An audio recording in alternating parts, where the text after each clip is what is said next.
Per artimiausius keletą metų Lietuvos kaimo gyventojai turėtų dar labiau džiaugtis savo vietovėmis, atnaujintais pastatais bei keliais, o akį trauks sutvarkytos viešosios erdvės, kultūros pastatai ir lankytinos vietos.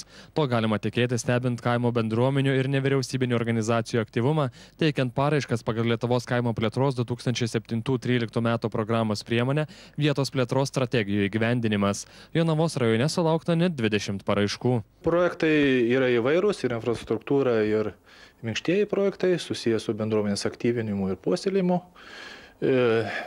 Infrastruktūriniai projektai daugiausiai gyvendins tai savivaldybė, partneriai bus bendruomenės, o minkštuosius projektus įgyvendins bendruomenės, partneriai bus savivaldybė, nes visuose projektuose žada savivaldybė prisidėti piniginėm lėšomis.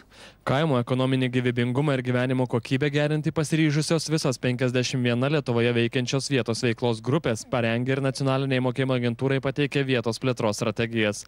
Šiuo metu tos vietos veiklos grupės, kurios jau pasirašė paramos sutartį su nacionalinė mokėjimo agentūra, skelbia kvietimus teikti vietos projektų paraiškas. Jonavos gyventojai ruošdami šios projektus užsibrėžė savo tikslų. Atlikę gyventojų apklausas, teminius susitikimus su specialistais išskyrėme 2 prioritetus. Tai yra, pirmas prioritetas būtų viešosios infrastruktūros gerinimas ir bendruomeninės gyvensenos formavimas kaime. Ir antrasis prioritetas - tai kaimo vietovių konkurencingumo stiprinimas ir bendruomeninio verslumo skatinimas.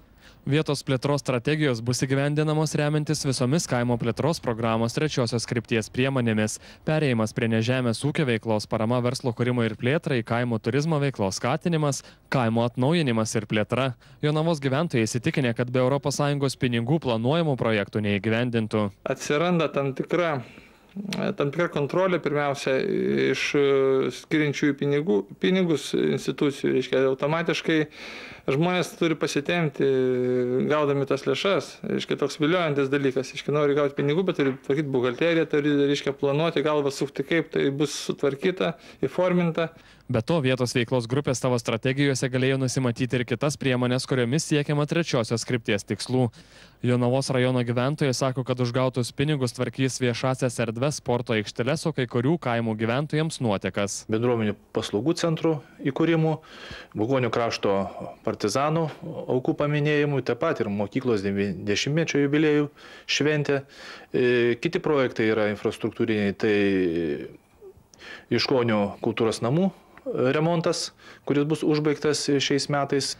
Daugiau nei pusė Lietuvoje vietos plėtros strategijas įgyvendinančių vietos veiklos grupių, 30 iš 51 jau pakvietė vietos bendruomenės teikti paraiškas paramai gauti. Kvietimo teikti vietos projektų paraiškas skelbimas spausdinamas lietuvių kalba bent viename strategijos vykdytojo veiklos teritorijoje platinamų laikraščių, vietos veiklos grupių ir agentūros interneto tinklapiuose. Kvietime nurodoma konkreti strategijos priemonė veiklos sritis, pagal kurią kviečiama teikti vietos projektus. Tinkami pareiškėjai pagal strategijos priemonę, skiriama paramos suma, vietos projektų paraiškų pateikimo būdas ir kita reikalinga informacija. Jonaviškiai džiaugiasi, kad dabar savo projektus įgyvendins pigiau ir už numatytą sumą padarys daugiau. Iš tikrųjų, tai bus lėšos nuskirtos tikslingai. Aišku, čia kitas teigiamas dalykas, kad per tą laikotarpį, kai mes kūrėm strateginį planą, tai buvo lėšos skirtos galbūt kiek didesnės, kadangi, supranta, statybų bumas buvo, viskas buvo daugiau vertinta, dabar praktiškai vyksta sąmatų pervertinimas, sakysim, iš tikrųjų. Ir tas, manau, procesas išeis į naudą. Žinoma, kažkam tai apetitas bus sumažintas, bet tai išloš turbūt daugumą visą mūsų aplinką. Į vietos veiklos grupės susibūrė kaimo gyventojai, bendruomenės, socialiniai ir kiti partneriai, verslo ir vietos valdžios atstovai supranta, kaip naudinga pasinaudoti ES ir valstybės biudžeto paramą. Veiklų planuojame daug ir įvairių. Labai norėtume išleisti mokyklos knygą, Bukonių mokyklės istoriją. Labai norėtume Bukonių žaliajame parkelyje pastatyti naują medinę skulptūrą. Irgi Bukonių mokyklai 90, tai būtų tęstinumas, nes turime tokį pastogastuplį, kuris buvo skirtas 80-mečiui.